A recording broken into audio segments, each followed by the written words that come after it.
Shawn Paul Reyes of Long Island Audit just may have accidentally exposed something that none of us saw coming. It's the frog in the boiling pot of water, right? And especially depending on which side of the aisle you're on, if you're all cops are bastards side or back to blue side, doesn't make a difference. You believe that your side could do no wrong, right? And my purpose has always been to show the integrity of law enforcement as a totality. But we know there's bad cops out there. We 100% know there are. But sadly, it's getting worse than we think. In this specific scene alone, we need to revisit this when Long Island Audit shows the video evidence to the Sergeant Tyler D'Angelo of the Groton Police Department.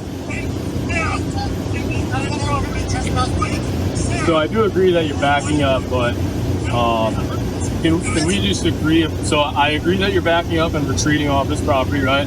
Can we agree that we've kind of figured that some kind of response similar to this would be elicited by you showing up like this, you know what I mean? I thought you would just close the door. Yeah. Now that specifically blew me away because here you had a cop who specifically said he saw the evidence on video where he says, oh yeah, I see it. And then he goes into the whole victim blaming of the rapist, right? Well, I mean, what do you think was going to happen when you wore short shorts to a bar? It kind of looks like you wanted it. That's exactly what had happened. And over the last 24 hours, I've been blown away by the amount of cops and cop supporters who will go to any length of the fucking world in order to support the defense of a cop for breaking the law. It's pretty fucking simple. It really is. Every single day, the American people should be outraged when a cop drives drunk, which happens all the time. When they wind up breaking the law, traffic laws, the same laws that they enforce tyrannically on citizens. Well, you're going to get a ticket for this, the same fucking thing they would do. But when you have a cop who is caught on video a mere moments before the cops arrive, charging, aggressively threatening somebody with their title from the state and a gun in their hand, spits in their face, and the evidence is right there, and the police do nothing. It is astonishing where we are right now in the world. But that kicked a fucking hornet's nest. I could not believe that it started to happen today. In the comment section of my social media are very polarizing opinions. If it's on YouTube, it's a very we need to hold the police accountable type of crowd. And it's honestly, I thought it would be an all cops are bastard crowd, and it's really not. It is we're pro law enforcement, but this shit has to stop. When it comes to social media on Instagram, it's more of a mixed, but Facebook is ferociously cops can do no fucking wrong. So I stuck with there in the last 24 hours. So you can go to this my Facebook page, and just look at the hundreds of comments of people who are coming to the rescue of cops. It's to be expected. When I was a cop, I had the same type of brainwash mentality, right? The blue could do no wrong. Cops are not racist, this and that. And it wasn't until I became a citizen again that I went, man, there's a lot of shit that really isn't right. Yeah, they can do that. Just because you can doesn't mean you should. But today, when I'm dying on the hill that Sergeant Brian Fahey should be arrested, criminally charged, and he absolutely should be. And most people are looking at the spitting aspect. No, what he needs to be charged for is whatever crime we'll cover in Connecticut, the fact that he abused his office to assault Shawn Paul Reyes with a deadly weapon. He aggressively charged him. It's on the video. No amount of people who are coming to the stage saying, well, you know, Shawn Paul went there seeking to do X, Y, and Z. Doesn't fucking matter. Does not matter. Intent is an issue if a crime was committed, but there was no trespassing. And sadly, the Connecticut police fucked this up badly. But as I'm looking forward today, and I'm going back and forth in the comments section, people talking about he needs to be arrested. This came forward that I did not know was happening, which needs to get people to start realizing we are in the pot. The water has begun to boil. And in about 10 years, the police are going to be 100% the armed henchmen of the state, not the public servants of we the people.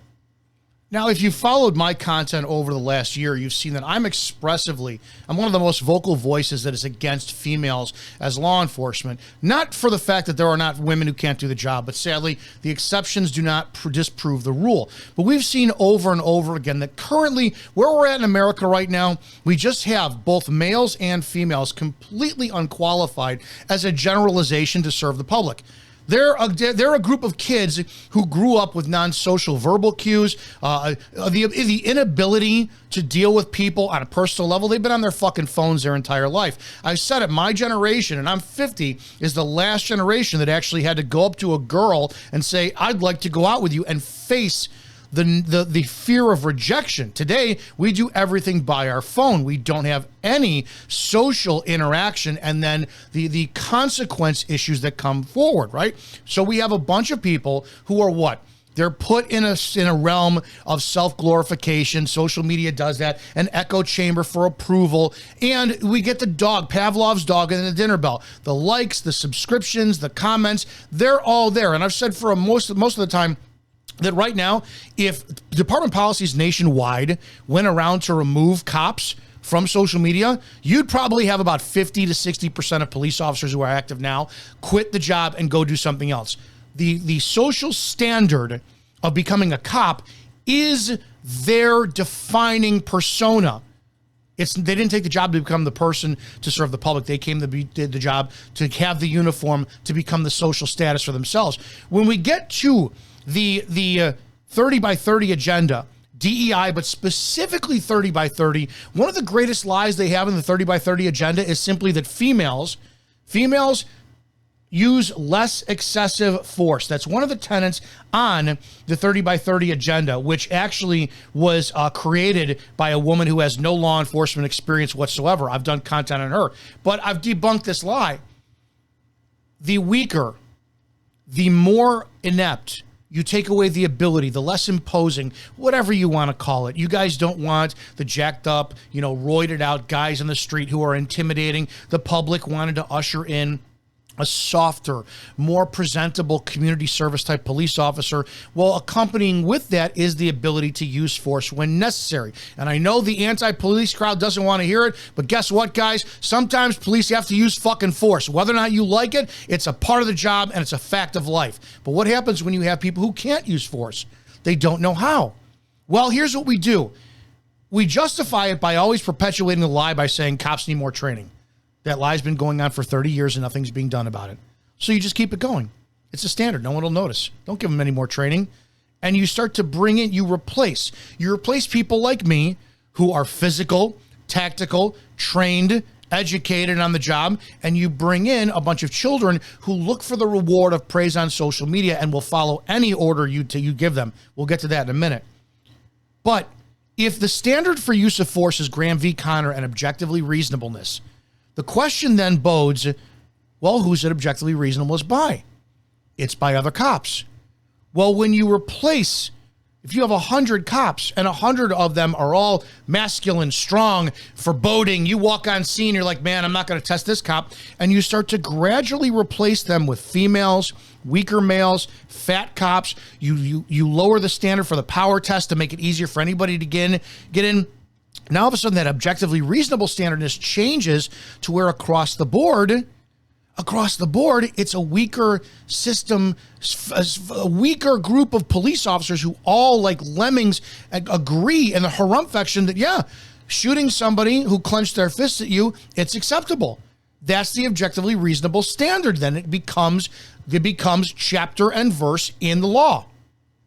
We've seen it, right? I've talked about these videos countless times. You'll get a police officer of like the Mustang Police Department who shows up on scene, and because she's a female, weaker, whatnot, she shoots a man over a pair of gloves in his hands, and the police chief comes online and says, this was an extensive investigation. We looked into it, and she did nothing wrong, when it was fucking murder. So this is how they justify it. You weaken the cop, you lower the standard, they increase the level of force used on citizen to affect an arrest or terminate life-threatening behavior, and it's justified. It's happening more and more right in front of your fucking eyes. Cops can't take subjects into custody. Cops cannot handle taking people one-on-one. In the academy, they always told us 2-on-1, but you know what? There was not a person on my departments that I worked with that couldn't take somebody to custody by themselves. We had command presence, we had confidence, we had training, we did the job right. But what do we have now? Now we have cops who cannot deal with people one-on-one. So they go right to their gun and they shoot them. It happens every single day with law enforcement in America. But if you talk about this, the comment section now of videos for pro-police supporters have been, well, what do you expect cops to do? The guy fucked around, he found out. We are replacing, we're doing the Indiana Jones, the bag of sand and the idol, and people don't even notice what's going on right in front of them. Cops are killing citizens every day now, and it's being justified because that's the objectively reasonable standard by the weak, inept, untrained, unqualified, horrible police officer we have on our street. Cops no longer take the time to evaluate the actual needs of human beings on that personal level, right? We went to the humanizing the badge movement, but that was taken over now, right? And now we've got a class division that we see in the comment section of almost every video. And it's separated by those who support the police and those who condemn the police. And it was done on purpose. Now, we have dangerous cops who won't even humanize you. They're supposed to be humanized, and they will do things like walk up to your car, rip you out, fight with you for 6 fucking minutes on the road, not be able to put you into custody, and escalate it all the way up to shooting you, and the public will support you. They will say, well, what else was she supposed to do? Guys, this is the most dangerous time in America for the human citizen, the American citizen, to deal with the police because we have changed the dynamic. We have hired children who are more focused on themselves, who focus more time online doing their dance routine, their TikTok sequence, whatever their video is. And when it comes time for them to enforce the law, they don't know how. They abuse their authority, but we say that it's 100% lawful by the standards of what we have replaced the old cops with these new generation of cops. Over the last 24 hours, I've started to see something that I can't believe, right? If it was me that showed up on scene and a citizen for Shawn Paul Reyes, the citizen wants to sign a complaint, you get the totality of the circumstances, you find out the elements of the offense, and you make the arrest. Sometimes 2 people will go. In the case of what I saw with Shawn Paul Reyes, no, he did not commit a crime. Trespass, criminal trespass to real property was not an issue. He was warned properly by the Groton State Police. If he had gone back, he would have violated. But in the totality of the circumstances of Brian Fahey, he violated the law. If he felt threatened, he should have done exactly what he did at the beginning of the video and stop. Step out line, side, get off my property, go back in, shut the door, call 911. 100% fine. The fact that he went in, retrieved the pistol, used his title, aggressively advanced non-stop towards Reyes, that's an issue. That's a massive issue. In my state in Illinois, that would have been aggravated assault with a firearm. Now, you sit there and you put in the battery. The spit is a battery in Illinois. We have 2 separate charges. Assault, there's no physical contact. Battery, there is. That battery was the spit. But regardless, you see the evidence on the video, you make the arrest.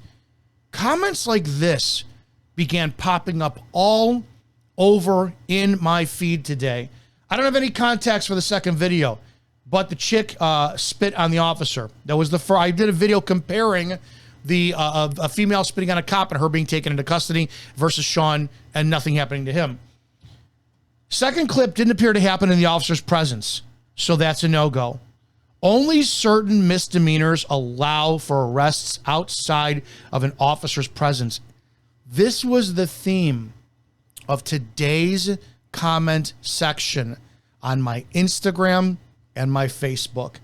And the comments, you can pause these for yourself and read them, where I have cops who are acknowledging that they show up on scene, and even though there is evidence they see on video, they cannot make arrests. It blows me away. I'm baffled for this. You have cops admitting that they will follow rules set back by them. And I talked about this yesterday on a video where we have a system, and it's called felony review in Illinois. And it could have changed. I don't know. I haven't been a cop in a long time. What it is between misdemeanors and felony arrests. When I was a cop, if you broke the law, disorderly conduct all the way up to theft under, I could arrest you, put you in handcuffs, transport you to our lockup, and I would fingerprint you, read your Miranda rights, take an interview. If you want to give a statement, that's fine. Call your lawyer. After I've made the decision, I write your non-traffic tickets. I fingerprint you, mugshot you, issue an I-bond, or take your cash bond and leave. That's it. As simple as that. Sometimes I could street book you. If there's traffic offenses that are petty enough to a degree, we street book you, and then we wind up releasing you on scene, right? Your car's released to a licensed driver or it's towed. Misdemeanors that can't, domestic battery, that had to be screened by a state's attorney. I want to explain the system because you as the citizen don't realize this is happening. The felony review by the state's attorney, I don't know how it is with district attorneys. Illinois, we have state's attorneys, is simply this. I get a righteous arrest, crime, that's a felony.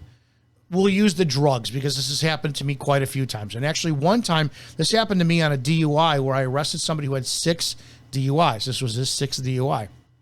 You get the evidence, and you as the cop, one of the goals in what I liked was I didn't like going to court because it was an hour and 10 minutes from my home on my days off. I didn't want the overtime. So I made sure my reports were evidentially, factually flawless. This way, the evidence is connected to the report. The state's attorney reads it. They show it to the defense attorney. They go, this is what we have. We're pleading this out.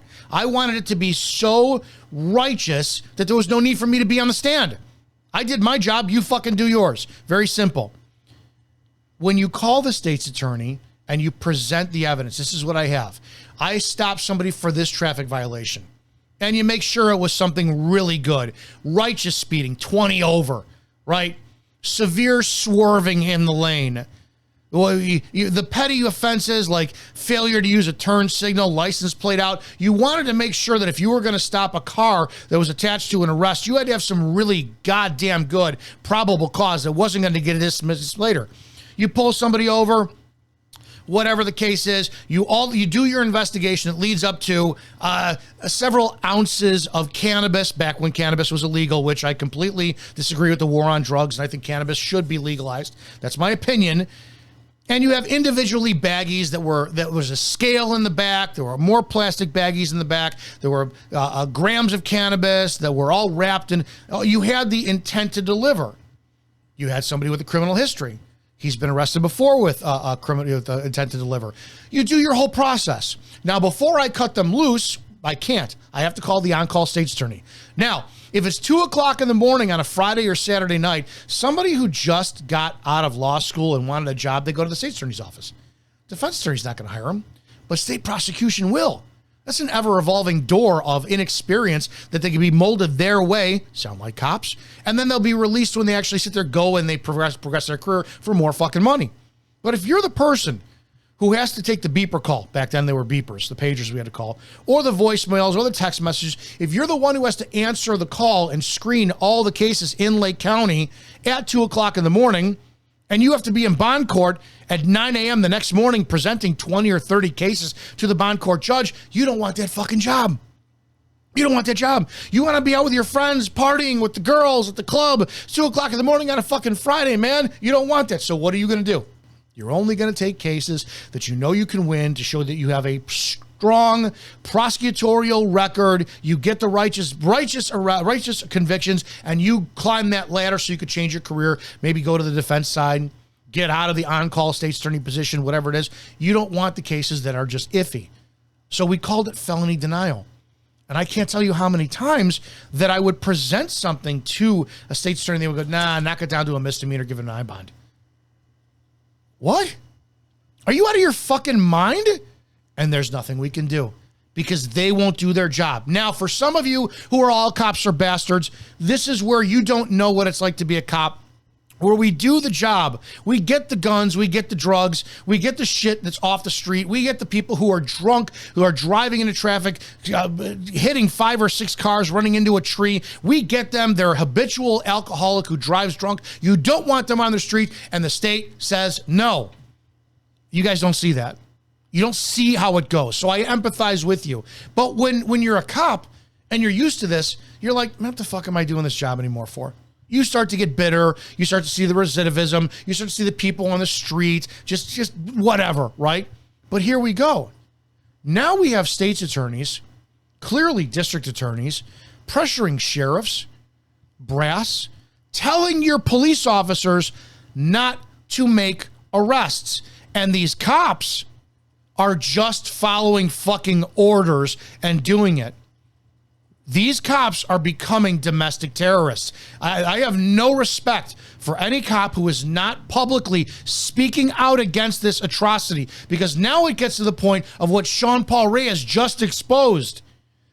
Blatant evidence. We're not going to arrest because we can't, because our bosses won't let us, and we're good little paycheck collecting drones who will do whatever the fuck we're told.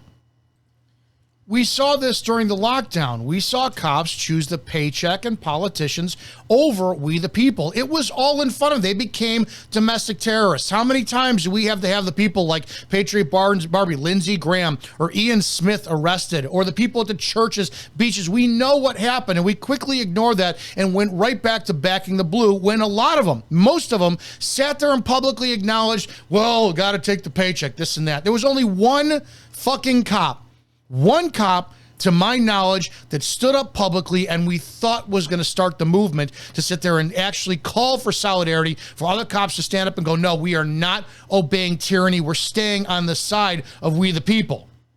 I'll give him credit. I've never met him personally, but we talked. Greg Anderson is the only cop in America that I know that stood up against the tyranny of forcing mandates on people, and it cost him his fucking career. But sadly, that's where we're at in America right now, right? We have cops, and I'm speaking to you guys. You have to pay the fuck attention and see how you're being used. I didn't see it when I had the uniform on, because the addiction of that uniform is insane. You feel superior. You lose sight of who you are many times, and all of a sudden it becomes a class warfare between us and them. When you're a hammer, everything looks like a nail. But you have to listen of what they're trying to do to separate between you and the people you serve. Ultimately, what Shawn Reyes exposed the other day was we have cops who are now retreating from doing their job, which is from serving and protecting. And many of you in my comment section, I didn't believe you. You guys put all the time that the Supreme Court rules that the police have no duty to protect the American citizen. And we have this level of expectation of cops that they're truly not raising themselves to the standard of what we need. The sequence of how I believe this truly is happening is you have to elevate the cop. And how you do that is a very simple way, especially if you're a politician. You elevate the cop by allowing the crime to continue.